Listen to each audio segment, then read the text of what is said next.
Yeah, I guess. Yeah, I agree. This is going to be a quick meeting. It's mostly in the process. We need to approve releasing the RFP, so we had to have a meeting for that. Okay, let's call the meeting to order. Who's taking the roll? It's normally Nicole. Is she here? Yeah, she is. Nicole, can you hear us? I don't see her on my list. I see her. yeah, she's there. Yeah. We just can't hear her. Or see her. Yeah, her microphone doesn't even show up. That's kind of No. worrisome. Oh, she left. Okay, hopefully she's going to try to Okay, rejoin. that's right. We'll muddle along without her. Let's go ahead and call the roll and just announce yourself, and that'll do it. So Joe, start off with you. Joe Rye, General Manager, RCT. Okay, Valerie Starkey, alternate for the Board of Supervisors. thank you. Vidette Roberts, board member. Okay. Fernando, you there? Yep, Fernando Hernandez. I'm with First Transit General Manager. All right, do we have anybody else that I have not mentioned? Okay, that's the roll. We'll do the pledge. Valerie, would you lead us in the pledge, please?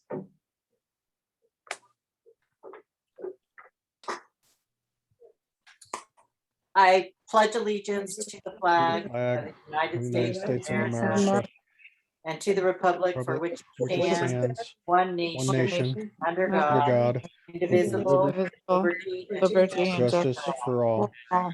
Okay. Okay. Do we have any members of the public who would like to make a public comment? Hearing none, we'll close public comment and move to the consent calendar. Joe? There's no consent items today, Chair Berkowitz. All right. Well, we have, 4A, none there. Let's go ahead and approve the minutes of August 30th, 2021, the RCTA board meeting. All I'll move to approve. right, I second that. great. All right. Moved and seconded. What do we have? Oh, good. We have the agenda on here. Okay, that's good. Yep, something worked. Yeah, right. I'm here now. Did you goodness. want me to pull the vote? Yes, please. Yes, thank you, Nicole. Welcome. Director Roberts, Yes, Director Starkey, Yes, Vice Chairman Berkowitz. Yes. I think that's it, right? That's it. Okay. And just to clarify, was that motion made by Vidette or by Val? I was, I mean, can I Val. get a clarifying question though, real fast? Because we have no city members here, can we have this meeting? Good question. Yeah, Ray was here earlier. He dropped into the 2 o'clock meeting that the county invited everyone to mistakenly. And then he said he'd be back at 5. So I'm wondering if he's having problems finding it. And I don't think I have a way to text him. But then as soon as I say that, I think, are we still under Governor Newsom's executive order? Because I thought that with that executive order, we certainly could waive some of these irregularities, but I just wanted to throw that out there to think about it. Well, I'll tell you what we can do, Joe. We can go ahead and approve everything that's on the list or deny whatever you want to do on that. Uh-huh. And then if we find out that it's illegal, our meeting is illegal, we can call another one and Right. make sure everybody's there. Yeah, Sound I like- agree with that strategy. Yeah, I agree with Bob. And Ray may still show up. I'll keep checking the Yeah. Yeah, that'll be important for him to do that. Okay, we've approved the minutes. Let's go to item 6, transit management, maintenance and operations request for proposals. Okay, And- this is the main item that actually compelled the meeting tonight. To keep on our procurement schedule, we talked about last month that we would need to release the RFP or approve its release today. We can release it later in the week, but the board needs to approve its release. So then it'll be out on the street, as they say, for folks to contracting companies to put their proposals together. The schedule is pretty much unmodified from what you guys saw last month. So here we are, we're on September 27th today. So at 2 o'clock, the meeting that confused the whole world, it actually went off pretty well, though we had decent attendance. We had maybe three or four firms in attendance on the Zoom. That was our pre-proposal meeting for the RFP. So interested contractors, Fernando and Nick did a cool walk around tour of the inside of and the outside of the building. We tried to do the outside on a drone film that didn't work. But anyway, it was a successful pre-bid. So that was today. We'll get the approval to release and distribute from you hopefully here in a few minutes today. Caltrans is still reviewing it, but they should be done soon. And if there's any substantive changes that they require, then we'll do addendum number 1 to get that changed information out to the bidders. If they approve it as is, then that would be golden, and we would prefer that. So then the bidders have until the 7th, so in 2 weeks from today, to submit any questions to me, and then we turn around and respond to them. I believe it's not on this, but by the 11th of October. And that's a response in the form of addendum, so everyone sees the answers to the questions and the questions that were asked. And then proposals are due 4 weeks from today on the 25th, which will be coincidentally our next board meeting. So nothing's really changed on that. The contract will go into effect on the 1st of January and hopefully be awarded at a meeting that I tentatively have scheduled for November 22nd. So it's the Monday before Thanksgiving. I know that's not ideal. So as we get closer, you guys can give me direction on if we need to move that. But that gives about 5 or 6 weeks for a transition if there is one, if there's a change in contractors. Ideally, you'd like a couple months, but we did a peer review. So one of the things that happened in the last month is after you guys looked over the draft final, we sent it out to the industry for review. So we got some good comments. And we asked them if there was a problem with the schedule, and they said no, because this is kind of a light time of year. They thought they could easily handle it in like 5 or 6 weeks if there was a change. So I think we're good to go there. Any questions about the process or what we're doing today? So one Okay, let's question, go ahead and move on to approve the release. Do I see a motion? I think Fernando had a question, Bob. Yes. Was that you, Fernando? yeah. So what if the Caltrans comes back and denies the request for the RFP? How long will it take to go from there? If obviously this January 1st, 2022, do we have an idea? I don't think they would deny the RFP because then they would force us to do an extension. So if it was so significant, if the changes they demanded were so fundamentally significant that we took a long time to fix, then we'd probably have to delay the process and have a new start date of February or March. But hopefully, Okay. hopefully that doesn't take place. Okay, thank you. No, it's a good question. Okay, sorry about that, Chair Berkowitz. The floor is yours. What you're asking for a motion? Do I hear a motion? I'll make the motion to approve it with the caveat that this still might not be a valid vote. True. And I would agree with that. That we don't know. Okay. I'll second it. All in favor, say aye. Aye. Aye. Okay. All right, let's move on to update on the 2015 Greyhound Interline project. Joe. Dan's going to take the lead on this item, then I'll All right. come in later. Mhm. Dan, are He's not with us. Oh, no, he can't get in either. I just, yeah, okay, this is not going well. He should be in soon. I'll go ahead and go get started for him. So this item is an informational item just because we had to have a meeting. So we've been waiting for the right time to kind of bring this up. Starting with about 20 years ago-ish, Greyhound stopped serving all the way to Crescent City on its north coastline that originates in the Bay Area. And ever since then, they've truncated that line in Arcata. So that basically cut off Del Norte County from the national intercity bus network. So that was the genesis and the push to form Route 20. So RCTA launched the Route 20 in 2005 and began trying to set its schedules to serve into the Greyhound schedules, arrivals and departures at the Arcata Transit Center.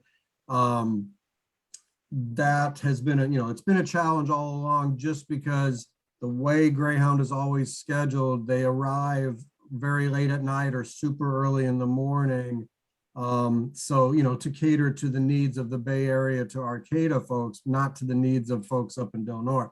So, in other words, in order to match closely with those routes, we'd have to run at times that wouldn't work well for, the rest of our travel markets.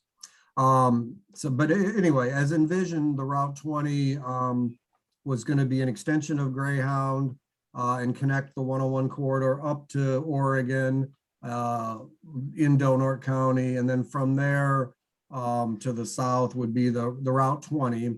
And that would basically take the place of Greyhound. So that's how it operated from 2005 to 2015. So for 10 years, there was no formal agreement with Greyhound, but we were trying to run service to meet their buses. We added, and this included adding the late evening trip in 2011 that some of you guys were part of when we actually finally reallocated those resources to midday back in 2018, I believe it was. And that was due to very low ridership. So the 2011 change was to meet a late arriving bus. So we get in about 11 p.m. from the Bay Area. It left Oakland, I think, about 5. And that bus was pretty productive for Greyhound as far as Arcata, but on the last segment that we were, there was a reason why they pulled out of Del Norte County in the old days, is we would just get like 1 or 2 people per trip, sometimes 0, sometimes 3, but the average was, oh, that puppy. Anyway, the average was just a couple, 3 riders at the most, and it was an extreme strain on our resources because that bus would routinely not get into Crescent City till after 1 a.m. And, we were running basically 20 hours a day at that point. So in the summer of 18, we moved it to a midday trip, and it did increase its productivity because that was where actual folks from Del Norte County needed to travel. And that offered a 3rd trip during the day. So then we were set up at that point with the early morning trip that leaves Crescent City southbound at 7:30. Then we had the late morning trip that left at 10. And then we had the afternoon one that leaves at 3. And then they all turn around and come back. So you could basically spend a half day down in Humboldt and come back. In 2015, kind of backtracking a little, we formalized our partnership with Greyhound by entering into an interline partnership agreement, which allowed both partners to sell tickets on Greyhound and for us to show up on their online ticketing and travel systems. So that was expected to increase ridership and be great, for both parties. We would get a report along with some cash from them for tickets that they had sold that included the Crescent City to Arcata segment, and vice versa. We have a terminal, and Fernando can talk about a little bit. We have a terminal, or we were issued a terminal to sell tickets and login credentials so we could sell tickets from our office for trips, for example, to LA or even to New York or whatever. And then we would just get reimbursed for our segment between Arcata and Crescent City. If we did sell a ticket, though, going from here to New York, we would actually get a percentage of that entire ticket. So inverse, it sometimes could be like $68, $70, for one person. It all depended on where they went. Yeah, so as Fernando mentioned, that could be quite lucrative because that's way more than we would charge in cash. But however, there was never a real popular deal.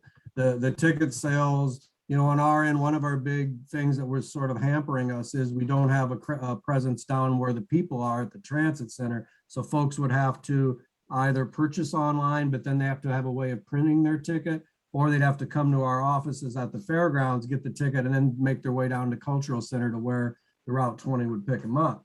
So it never really took off. However, you know, Route 20 has its own merits beyond just connecting with Greyhound. It carries travel markets for folks that are going down to Humboldt for medical, shopping, and education, and all sorts of trip purposes. So it is an important thing, and it was born basically to extend Greyhound, but it's grown up to do a lot of other things. Productivity wise, it is a long route and we don't get a lot of riders. So before the pandemic started to really hit our stats, we were averaging just 3 passengers per hour. And it's about a 2-hour trip. So figure that's about 5 or 6 people each way overall. So it's not a lot, but for those that use it, it's a lifeline service. So what's Greyhound been doing in recent years? Let me stop and take a breath and see if Dan ever navigated his way into the meeting. He did not. Negative, he did not. Okay, so Greyhound in recent years has been retrenching generally, reducing services. They pulled out of a lot of communities and a lot of markets in California and the country and North America. They had a major pull out of Canada. And our particular corridor, the North Coast corridor, was relatively unscathed until the pandemic. So they were doing 2 round trips a day for all those years, like say from 2010 or before until the pandemic. But they were arriving at times that were so difficult for us to meet with that it was tough on our end of it. And I mentioned that earlier. So when the COVID hit, they've reduced their schedule since to 1 trip a day, and it arrives, well, it's even reduced further now. They're going to not come up 2 days a week. So it's going to be 5 days a week service, 1 trip. And the trip arrives now at 3:45 in the morning, which is even worse than the old days, but it used to arrive at like 5. So now they're getting here literally in the middle of the night. And our bus comes down in the morning. It arrives at 9:22 a.m. and turns around, takes a little layover break and leaves at 10 o'clock coming north. So there's a 6-hour and change wait between the time you get off your bus coming out of the Bay Area and the time you can catch the northbound 20. So, you know, so they reduce service and they continue to reduce service, but they also are enforcing an old rule. They have an old standard that says if the layover is more than 4 hours, they won't advertise the ticket. So now they stopped selling tickets on the website as well. They'll still sell you, if you go on to Greyhound's website, they'll still sell you just a Crescent City to Arcata piece, and they'll sell it to you for $30, which is funny. And that's related to that their old fare structure. And that's probably how, when I got here, we were charging $30 to go anywhere south of Klamath. It's because Joe, not to interrupt you, but Ray has joined as an attendee, so he is nice. in the meeting now. All right, let me get in here. Thank you so much. We'll get Ray in. That's good. And what we might want to do is when I get done with my long-winded monologue here about this, maybe we can go back and relook at item number 6. Anyway, so let's finish up here. So back to Greyhound. This is our informational item, Ray. Thank you for joining us. You didn't miss much. We have one other item to approve the RFP, and we'll go back and touch on that again at the end here. So before we're done. So the back to the Greyhound saga. So they've reduced service down to 1 trip a day, and it doesn't work well with us. They're departing trips. So what they're doing now, I believe, is they're having drivers get their rest break and then get back and drive back. So they're leaving Arcata at 2 p.m. to head south. So that one doesn't work as bad, but it's still more than 4 hours after our 9:22 arrival from the north. So they're not marketing that trip either. So the only trip you can buy on our partnership at this point is just a ticket from Arcata to Crescent City or vice versa. And that's at $30 when you could walk out and pay $8 at the fare box. So we're in a weird spot with Greyhound. A few additional things that have been challenging is they don't, although I will give them credit, after our most recent letter that I sent, which is an attachment here in your packet, all of a sudden we got a notice of future schedule changes. So that might have helped. But we were left out of a lot of their change planning. So we would find out that they had, for example, we found out about the change to the 3:45 a.m. arrival window when we were on a Zoom call with our far north friends. Our contact at the Arcata Transit Center asked us if we knew about it. We're like, no.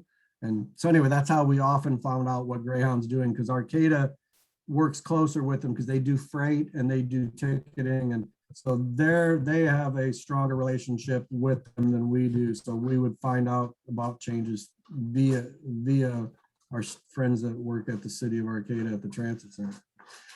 So anyway, how it affects our trips, currently we're only doing 2 trips a day because we did suspend that midday trip that was 2 years old, or even less than that, 1.5 years old. We suspended it when the pandemic hit, and we haven't not yet reinstated it. But so we're doing a morning trip and we're doing an late afternoon trip.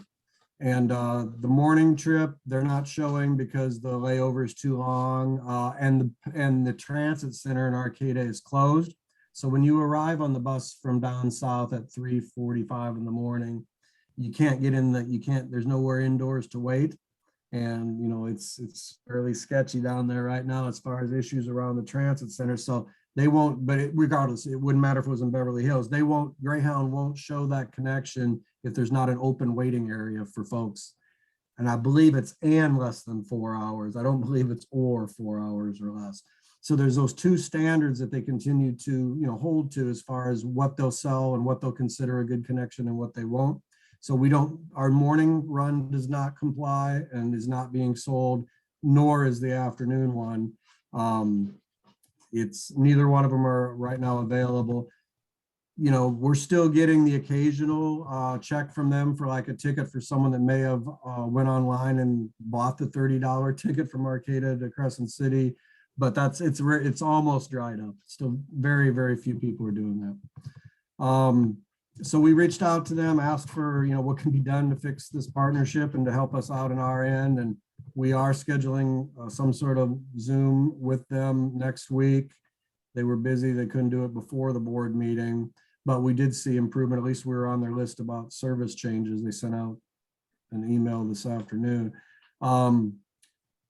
I don't think we're going to be able to solve the meshing of the schedules, though, to be brutally honest with you, because their main market, they look after the most people that keep their business alive, and that's the Bay Area. I'm going to ask them, have they ever considered a morning trip out of the Bay Area that would then land in Arcata in the mid-afternoon or late afternoon, and that would work great with our last trip of the day. But for some reason, they've never wanted to do that, and they do these ones that arrive very late at night instead. So anyway, that would be good if we could get them to change the schedules to something that's a little more friendly to our travel markets and the time of day up here. That would be great, but I'm not confident that'll happen. However, one of the reasons we continue to try is that connecting with Greyhound has increased our scoring on the statewide 5311F funding that has always been a very important part of what we do. In good years in the past, we've had years where we got as much as 300,000 in operating money from 5311F. It's went down in the last few years, but it's still usually over 150, sometimes 200. So it's in that 150 to 200 range each year now. So it's not insignificant, and we don't want to lose that funding. So we want to continue to try to work with Greyhound so that we can say we do have meaningful connections with them as they continue to shrink their service. Certainly not wanting to beat a dead horse, but one of the challenges is we don't have a staffed location down at the cultural center that would help with ticketing for Greyhound. That could be, if our plans are able to be delivered, that would be mitigated within a year or so if we get the mobile kiosk project going. But I don't think that's not just a silver bullet. The scheduling and time of day issues are a major barrier. So we'll be meeting with Greyhound and we'll give you guys an update soon, but hopefully they're able to come up with something to try to get us back on their schedule, the reservation system, because that's used, by a lot of people nationally. One bright spot lately is that I want the board to think about us looking into, and then just give me direction that they want me to find out more about what we can do, is our current schedule. Amtrak California has not reduced service as much. They have reduced service a little, but they're doing 2 trips a day. Or is it 2? Yeah, 2 trips a day, I believe. And they actually, their schedules actually are more friendly to our travel markets. So they have a morning trip now that's in the spot, the old spot the Greyhound used to be, that departed at about 10 a.m. So our morning trip feeds nicely into that trip. We arrive at 9:20 or so, and it's a nice time to get ticketed and get on the Amtrak bus at 10. So that's a good connection. As well as in the afternoon, if they're on time, the Amtrak bus gets up here just before 5:30, and our Route 20, the afternoon trip, departs Arcata northbound at 5:50. So that works pretty good too, as long as they're on time, which with traffic, it's not a gimme, but when they're on time, it works really well. So, if the board's interested, we could certainly talk to the folks at Amtrak and see if there's ways we can better market our connection. Because some transit agencies, some local transits are able to get onto the train schedule, and it'll show as a connection or an asterisk and a little note, and that would be helpful. So that's one thing that is available.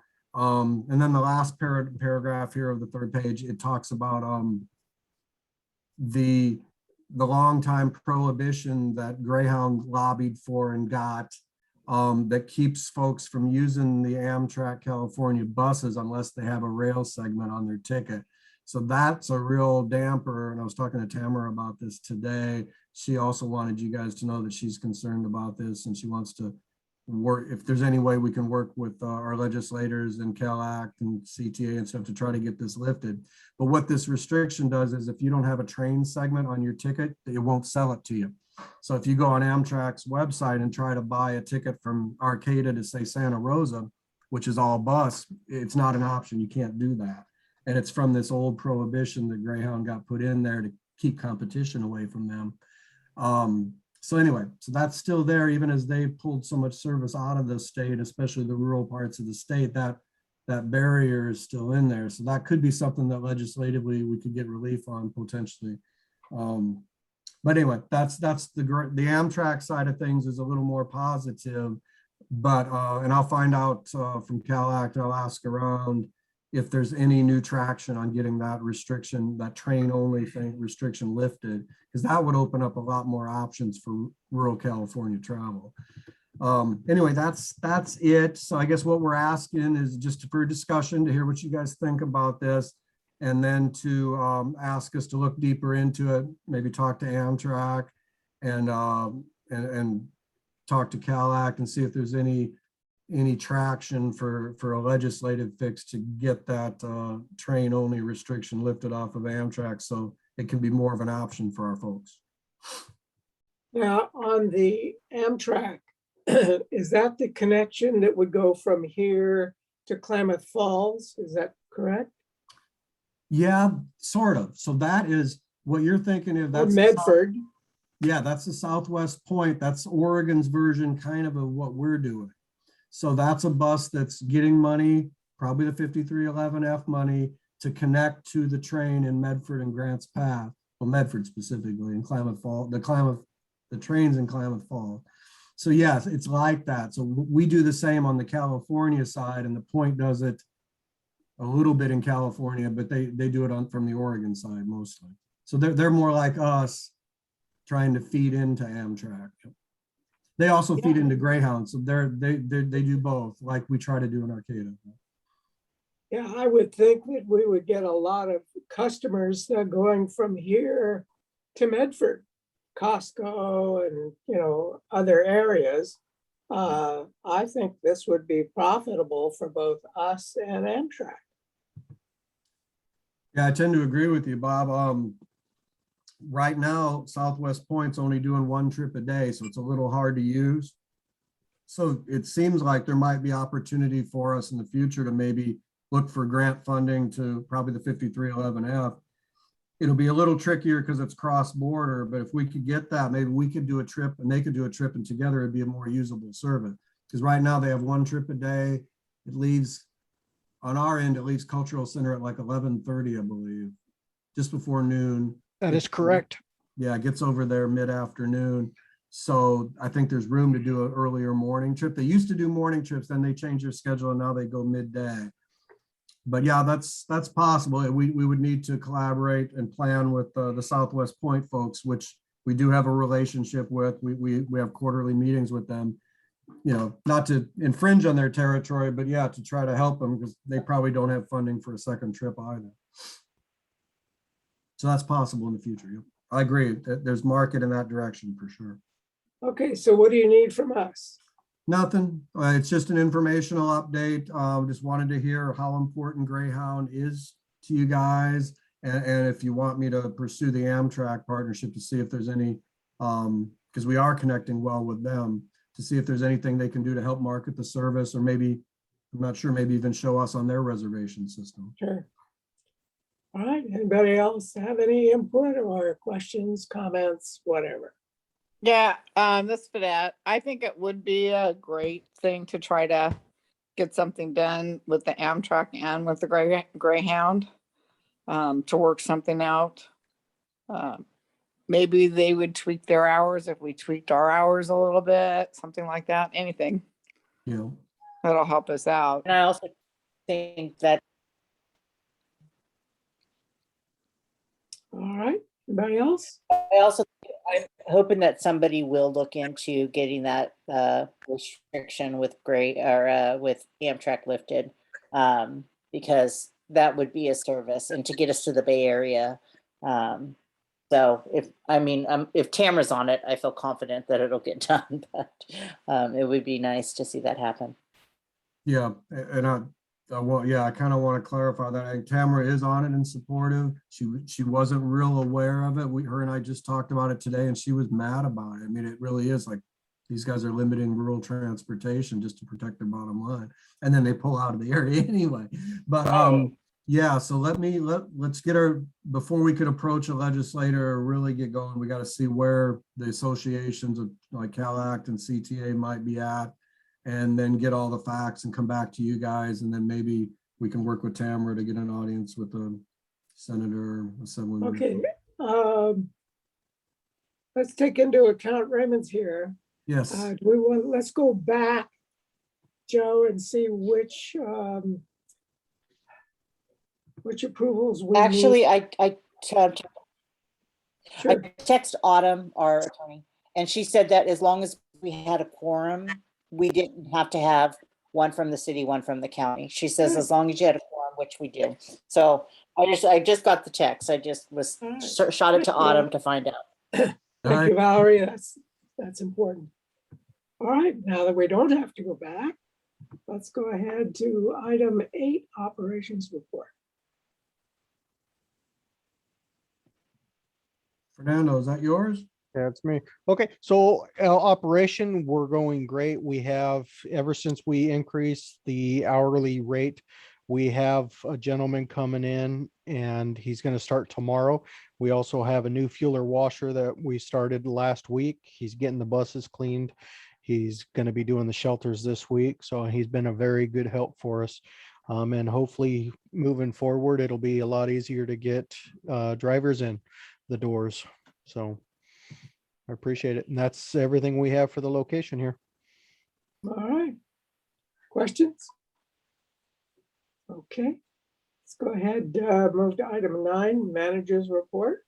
Joe? I'll be very brief. The only thing I wanted to add was that we are reinstating, because of what Fernando said, the recent augmentation of the hazard pay is starting to get its bodies coming in now to apply and good applicants.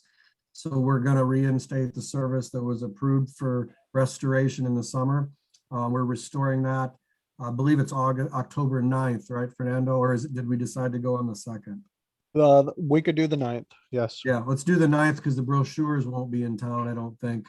Because yeah, the 2nd's only 5 days away. So yeah, why don't we do the 9th? That way the new schedule brochures will be arrived and we can get those out Okay, perfect. Yeah, marketing 101, we got to get the materials out before we make the change. So that's good news. And thank you to Fernando for his hard work on the recruiting. It's good to add some good teammates and some talent to the team. So that's been great. The other thing I wanted to mention is besides the celebration of the service restoration is that we are working with, it's not a done deal yet, but we were approached as part of our marketing of the student services. I got a call from Josh, his last name, I'd have to look it up in the email, but he works with the Delaware County Office of Education, and his job is to help place high school students into work experience deals. We've had problems in the past with approaching similar projects, wanting to do them, but then First Transit being concerned about risk and stuff and not wanting to be involved with it. And they provide a lot of our, they provide all of our insurance. So, but this time, this proposal seems like it's passed muster. They're supportive of it. So we asked for a particular indemnification language on their insurance cert. And we haven't got that yet, but assuming we do, we're excited to do a little MOU with them to allow the placement of a high school student or two to come help us with things like bus washing, exteriors, of course. I mean, we are in a COVID world. We don't want to put them in the inside of the buses. We have other people, we have the new feeler washer, and we still have the current contract with Palm too for that, but they can help out in other ways. Fernando, what were you thinking of potential duties for these students or this student, probably singular? So in the past, they would wash buses and clean the offices for us. Nice. It's pretty, and we would be moving the buses to the wash pad for them. So Okay. they're very minimal as far as equipment goes. Yeah, that's a good idea. They could do the help us with the office cleaning, which is something right now that falls to you guys, and they could easily jump in there.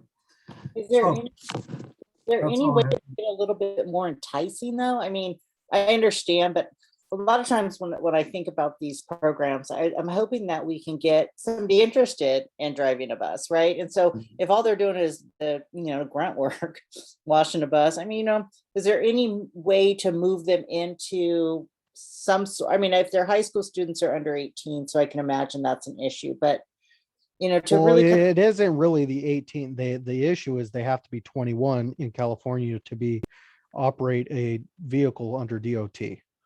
Oh, okay. So we Okay. start them off in the shop. If they start off in the shop, they could become a technician in training at 18 and work until 21, as long as they're not moving a vehicle. Okay. I didn't realize that. Thank you for clearing Yep. that up. You're welcome. I like the way she's thinking though. Fernando, could we possibly, because you're right, if they do nothing with grunt work, that'll probably not lead to happy students. Is there any way that we could have them help out with the phones or dispatch? I know we're not super busy, but is there anything they could help in the dispatch office with? Yeah, they After could they do, clean? they could do data entry. Yeah. That would be good. Yep. It's more professional experience for them. Yeah. We could do data entry. Like I said, they could do the fueler washer stuff. It's just until they actually become of age, they can't do anything behind the wheel. Okay, well, we'll brainstorm, but I like that idea. If we could get them something that might spark their interest in public transit, then that's a huge win for us. Okay, that's really all I had for the update. Back to you. Okay, under announcements, let me bring something back that we have discussed quite a while ago. And that was the reason why we went to a 5:15 meeting is because Alex Fallman, of course, worked full-time, and the time that he could make the meeting was after work. I don't think we have that problem anymore. And you may want to consider another time. Maybe, Joe, you may want to poll at some time, poll the members, see if Okay. they want to meet at a different time that may be more conducive to them or not. Okay. Yeah, I can put together a Survey Monkey or something and get the Sure. poll out there. Sounds good. Okay. Any Yeah. other announcements by anybody? No, I like your suggestion on the time change. In the Okay. past, it used to be 1:15. So 1:15. Yeah. Well, let's see what fits everybody's schedule. All right, is there anything else for the good of the order? Hearing none, we will be adjourned until Monday, October 25th of 2021, tentatively at 5:15.